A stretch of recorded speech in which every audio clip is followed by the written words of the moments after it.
Hey guys, how's it going? This is Peter Van Oost again with another fantastic practical assignment for Don Aruba's ETM 140 Fluid Power and Dynamics class. What we got for you today is a fun little assignment we had an opportunity to work on. It is essentially a bidirectional motor circuit with a braking pressure relief valve featured right here.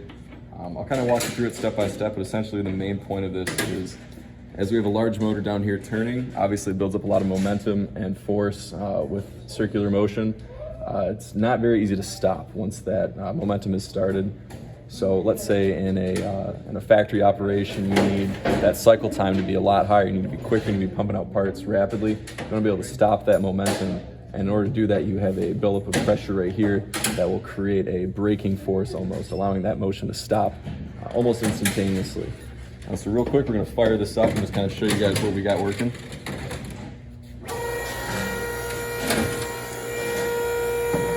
So our motor is pumping hydraulic fluid out of the pump. We're going here through a check valve into our directional control valve right here. Coming out of the directional control valve, we have metered flow pressure gauge going right here through our braking pressure relief valve, coming back into the tank. Again, this is going to be the key component to this circuit because this is essentially going to stop the rotary motion of the hydraulic motor.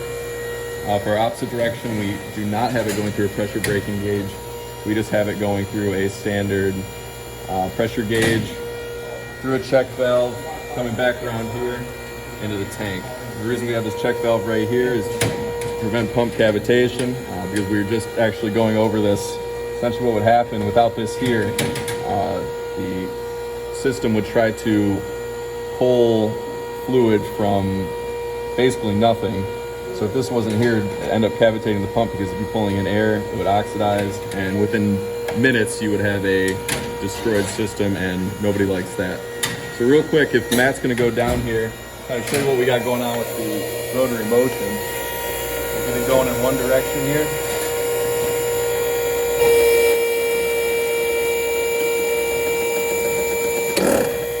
And we stop it. That was pretty quick. We're gonna go the other direction.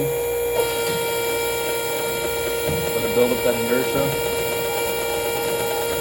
You can see just how quickly that's moving. With all that torque, you can imagine how much work it would take for that to stop. When we release it, let's see what happens. That thing locked right up like nothing. Now what we're going to do real quickly, just to demonstrate another point, is adjust this valve right here. If we back the spring off, it's going to relieve some of the tension. And you'll see that the deceleration time grows considerably. Now let's try that again.